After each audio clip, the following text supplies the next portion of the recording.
আন্তর্দেশীয় বাণিজ্য সম্প্রসারণে প্রায় ২৫০ কোটি টাকা ব্যয়ে নির্মাণ হয়েছে আখাউড়া আগরতলা ডুয়েল গেজ রেলপথ। বহুল কাঙ্ক্ষিত এই রেলপথ উদ্বোধনের ১ বছরেও শুরু হয়নি ট্রেন চলাচল, ফলে অলস পড়ে আছে রেলপথটি। এছাড়া দেশে বিদ্যমান পরিবেশের কারণে সহসায় শুরু হচ্ছে না আমদানি রপ্তানি বাণিজ্য। যদিও স্থানীয় ব্যবসায়ীদের দাবি, আখাউড়া আগরতলা রেলপথে সবচেয়ে বেশি লাভবান হবেন ভারতীয় ব্যবসায়ীরা। Double million offer, Walton fridge কিনে পেতে পারেন ২০ লক্ষ টাকা, রয়েছে কোটি কোটি টাকার নিশ্চিত উপহার। এছাড়া ক্ষতিগ্রস্ত হতে পারে আখাউড়া স্থলবন্দরের রপ্তানি বাণিজ্য।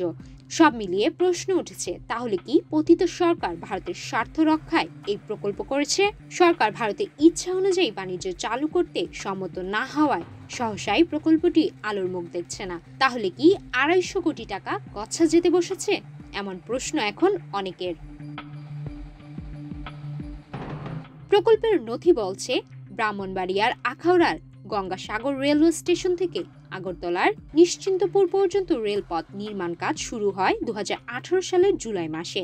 আন্তর্দেশীয় এই রেলপথের দৈর্ঘ্য ২২.২৪ কিলোমিটার। এর মধ্যে বাংলাদেশ অংশে পড়েছে ৬.৭৮ কিলোমিটার।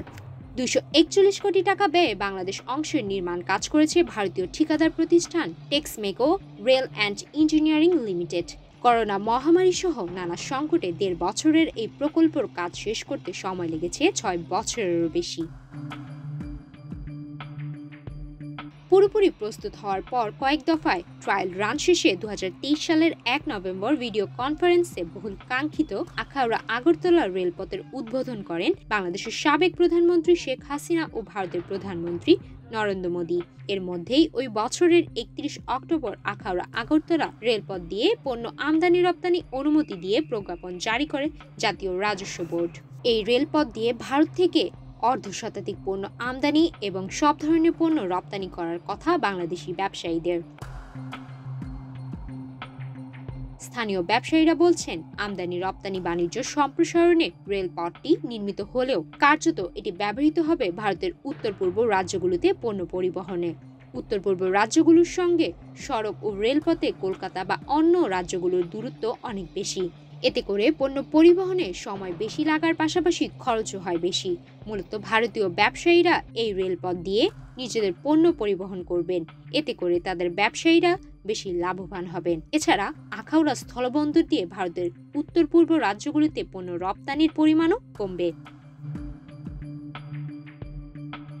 আখাউড়া স্থলবন্দরের আমদানি রপ্তানিকারক রাজীব ভুইয়া জানিয়েছেন, ভারতের অভ্যন্তরীণ যোগাযোগ ব্যবস্থা ভালো হওয়ায় স্বাভাবিকভাবেই আখাউড়া স্থলবন্দর দিয়ে ভারতের পণ্য রপ্তানি কমেছে।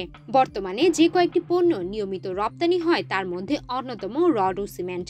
মূলত ত্রিপুরার ব্যবসায়ীরা এই দুই পণ্য তাদের অন্য রাজ্য থেকে আনতে গেলে খরচ বেশি পড়ে, ফলে বাংলাদেশ থেকে আমদানি করেন। তবে আখাউড়া আগরতলা রেলপথ ব্যবহার করে কম খরচে ত্রিপুরার ব্যবসায়ীরা রড ও সিমেন্টের মতো চাহিদা সম্পন্ন পণ্যগুলো পরিবহন করতে পারবেন।